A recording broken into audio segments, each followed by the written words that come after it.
What's app مفت ہے، مفت کی چیز تو جتنا مرضی استعمال کرو، ہے نا۔ میں تو بڑی دعا کی اللہ سے کہ اللہ کرے واٹس ایپ پہ پیسے لگا دیں۔ وہ شاید جوگینڈا والوں کو خیال آیا تھا یا پتہ نہیں کہاں، انہوں نے لگا دیے، اللہ کا شکر ہے، پتہ نہیں بہت کم لیکن کوئی اس پہ پیسے لگائے انہوں نے۔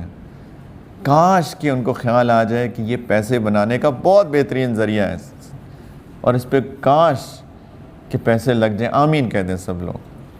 کچھ لوگ کہہ رہے ہیں کیسے کہوں،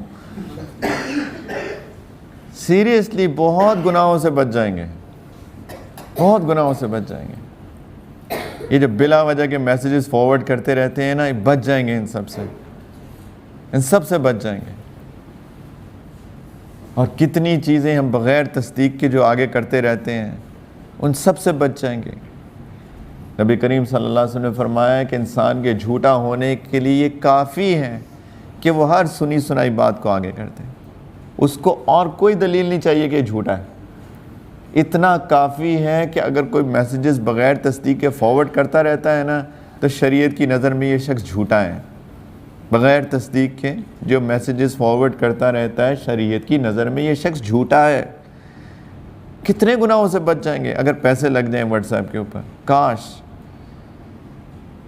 اچھا ایک اور بات ہے، اگر آپ ایکرونیمز لکھ رہے ہیں چلیں ایکرونیمز لکھ لیں، کوئی مسئلہ نہیں ہے، لیکن آپ زبان سے پوری بات کریں۔ یہ اے او اے لکھنا کافی نہیں ہے، منہ سے لکھ دیں کافی ہے، لیکن زبان سے ضرور اس کا مطلب السلام علیکم بھی کہیں، کیونکہ سنت تو سلام کرنا ہے نا۔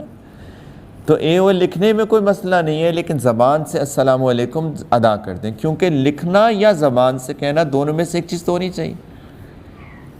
اور جو بندہ پڑھے وہ بھی صرف WAA وعلیکم السلام یا جو بھی ایکرونیم آپ یوز کرتے ہیں وہ کافی نہیں ہے، زبان سے وعلیکم السلام یا تو کہیں یا لکھیں۔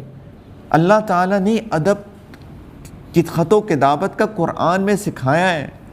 سلیمان علیہ السلام نے ملکہ سبا کو خط لکھا تھا اور کسی مقصد کے لیے اللہ تعالیٰ نے اس کو قرآن کا حصہ بنا کے اس خط کو سورٹ آف اس کے بارے میں بتایا ہے کہ سلیمان علیہ السلام نے کیا لکھا تھا کہ انہو من سلیمان و انہو بسم اللہ الرحمن الرحیم، کہ سلیمان کی طرف سے یہ خط آیا ہے اور میں اللہ کے نام سے شروع کرتا ہوں، اور پھر باقی ساری بات کی۔ قرآن کہہ رہے ہیں کسی مقصد کے لیے اللہ تعالیٰ نے یہ بات لکھی ہے۔